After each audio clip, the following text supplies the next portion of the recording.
তোর কখনো ভালো হবে না রে, কখনো। আমি বলে গেলাম তোর কখনো ভালো হবে না।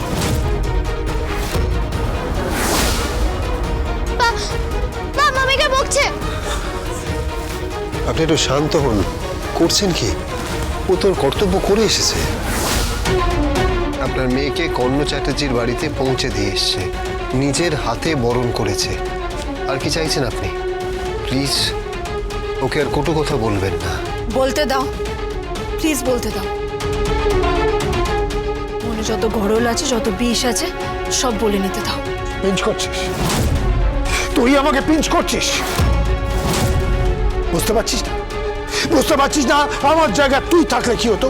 আমার জায়গা যদি শিবপ্রসাদ হতো, তোর মেয়ের সাথে যদি এই ঘটনা ঘটতো, তখন তুই কি করতিস? জীবনে সেটা ঘটবে না ছোটকা, কারণ মেয়েকে মানুষ করতে জানতে হয়।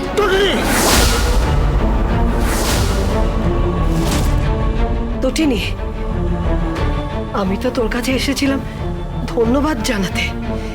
তুই আমার মেয়েকে ওই বাড়িতে নিয়ে গেছিস, পৌঁছে দিয়েছিস, বরণ করেছিস। আমার মেয়ে আমাকে ফোন করে সব কথা বলেছে, সব কথা বলেছে। কিন্তু এখানে এসে যা দেখলাম, এরপর তো আমাদের বাড়ি থেকে বেরোনোই দায় হয়ে যাবে। কেন? দোকান কাটাদের আবার লজ্জা কিসের? জামাই, হোয়াট ইউ মিন? আমাদের দোকান কাটা? আরে এ তো প্রথমবার নয়, এর আগেও তো নিউজ পেপারে আপনার নাম এসেছে। কর্ণ চ্যাটার্জির সাথে একটা স্ক্যামে জড়িয়ে। কি স্ক্যাম সেটা বলবো?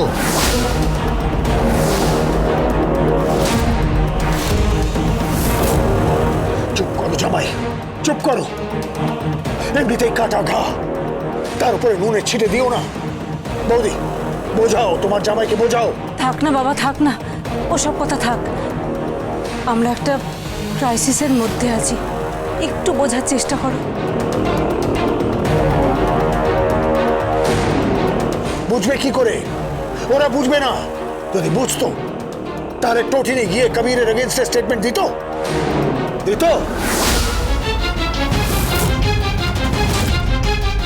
আমার জামাই জেলে, সবাই আঙুল তুলে দেখাচ্ছে, এটা একটা ফ্যাক্ট।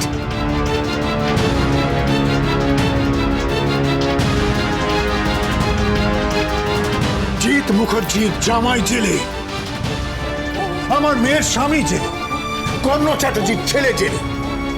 তোর জন্য দুটো পরিবার আর এতগুলো মানুষের জীবন চারকার হয়ে গেছে শুধু তোর জন্য, তোর একটা স্টেটমেন্টের জন্য।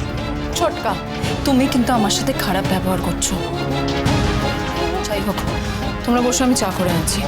না না, তুমি বসো, কথা বলো, আমি চা করে আনছি। তোমার কি মনে হয় যাবে আমরা এখানে চা খেতে এসেছি? এই সস্তার চা আমরা খাই না, সেটা তুমি ভালো করে জানো। আমরা এখানে এসেছি একটা অনুরোধ নিয়ে।